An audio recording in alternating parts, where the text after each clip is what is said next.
Ibu, ibu, engkaulah ratu hatiku. Assalamualaikum dan salam sejahtera saya ucapkan kepada barisan juri yang bijaksana serta para pendengar yang dihormati sekalian. Para pendengar, ayah dan ibu adalah insan yang paling penting dalam hidup kita ini. Kerana adanya ayah dan ibulah kita wujud di dunia ini.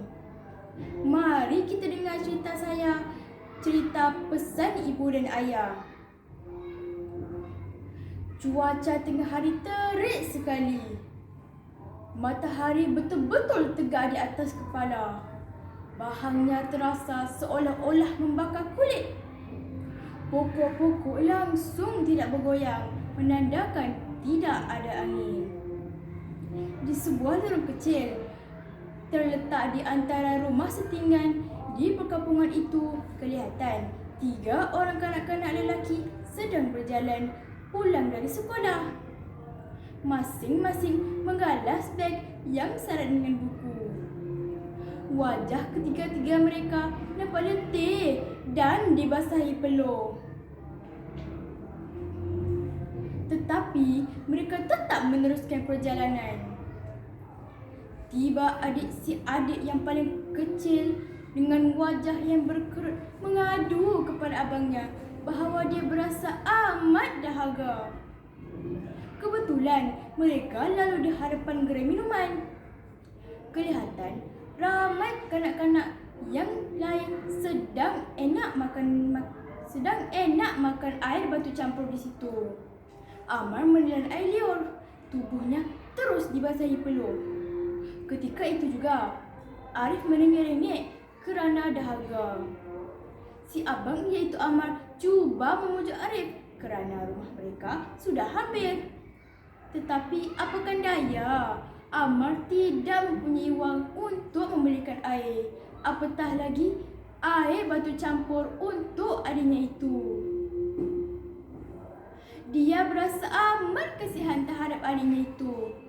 Hari ini, ibu mereka tidak memberikan mereka wang belanja ke sekolah. Mereka hanya membawa bekal jemput-jemput pisang dan sebotol air masak untuk mengalas perut ketika waktu rehat. Bukan hari ini sahaja mereka tidak membawa wang belanja ke sekolah. Sudah banyak kali mereka hanya membawa air dan biskut atau roti sahaja. Kehidupan mereka tidak semewah seperti kanak-kanak yang lain. Mereka hanya makan ala kadar sahaja kerana ibu bapa mereka terpaksa menjimatkan duit bagi menyara persekolahan mereka. Disebabkan kekurangan duit jugalah mereka terpaksa berjalan kaki pergi dan pulang ke sekolah yang terletak 2 kilometer dari rumah mereka. Rakan-rakan, bagi Amar dan Amri, mereka sudah biasa dengan keadaan itu. Tetapi mereka kesian terhadap Arif, nama si paling kecil yang tidak tahu apa-apa. Tentu dia tidak faham mengapa mereka semua terpaksa berjalan kaki pergi dan pulang sekolah. Tidak naik bas atau dihantar oleh bapa seperti kanak-kanak yang lain. Hampir setiap hari dia merengek-rengek kerana letih dan penat kerana asyik berjalan kaki ke sekolah. Amar, Amri dan Arif sampai ke rumah dengan peluh membasahi baju sekolah mereka. Lega benar perasaan mereka dapat sampai ke rumah setelah setengah jam berjalan kaki di tengah panas yang terik begitu. Ibu segera menghidangkan nasi di atas meja dapur. Selesai menyalin pakaian sekolah, tiba-tiba Arif dan Amri terus menerpa ke dapur kerana perut mereka memang sangat lapar. Tiba-tiba Arif memberontak sambil merengek-rengek kerana asyik berlaukan telur dan nasi. Ibu dengan sayu cuba memujuk Arif supaya makan makanan yang telah dihidangkan.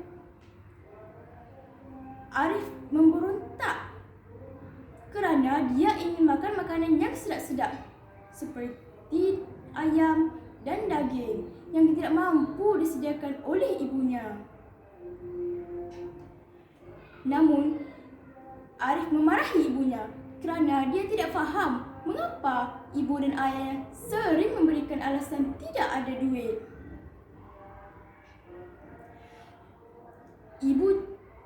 Ibu memujuk Arif dengan lembut supaya sambil mengusap-ngusap kepalanya anaknya. Ibu menerangkan kesusahan dan kepayahan ayahnya untuk mencari rezeki demi persekolahan anak-anaknya, demi membesarkan anak-anaknya dengan baik.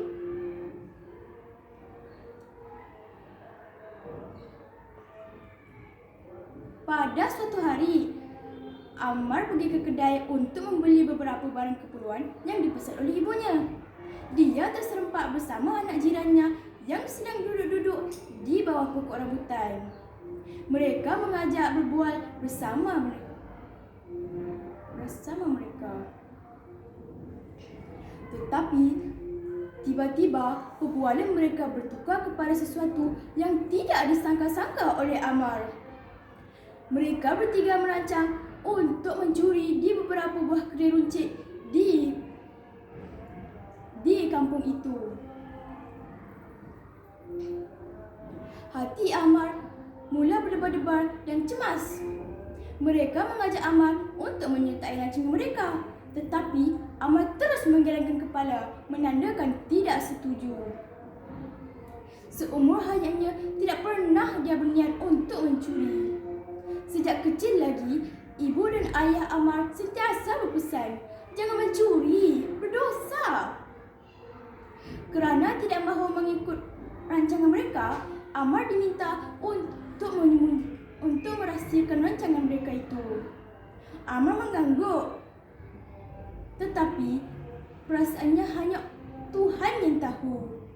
Sedikit pun dia tidak percaya bahawa mereka akan membuat perkara yang tidak bermoral sebegitu. Lalu Ammar segera pergi ke kedai dan untuk membeli barang-barang yang dipesan oleh ibunya.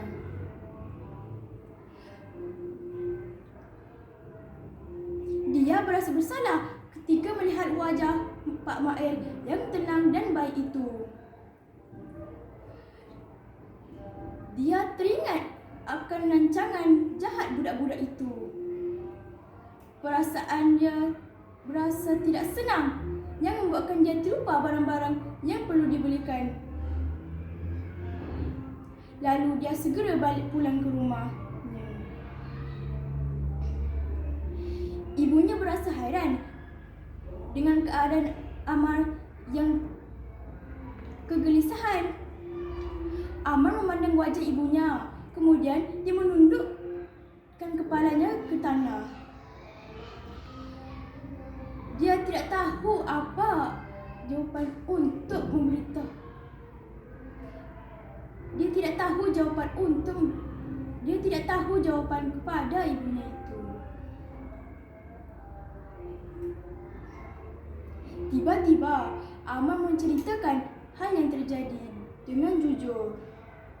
Setelah mendengar penerangan Ammar, ibunya berpesan supaya memberitahu Pak Mail. Setelah mendengar pesanan ibunya, Ammar berasa lebih bersemangat dan membuat baik kepada Pak Mail. Dia berasa lega setelah membuat kebaikan kepada Pak Mail sebelum terjadi sesuatu yang buruk terhadapnya. Wahai rakan-rakan, tanpa ibu dan bapa, tiadalah kita. Siapalah kita tanpa ibu dan ayah yang sentiasa mengorbankan apa sahaja untuk kita semua? Jadilah kita semua anak yang baik dan bertanggungjawab terhadap ibu bapa masyarakat, negara dan agama. Kasih ibu tiada tandingan, kasih ayah tiada terbalas. Walau siapapun ibu dan bapa kita, miskin atau kaya, mereka tetap ibu bapa yang melahirkan dan membesarkan kita.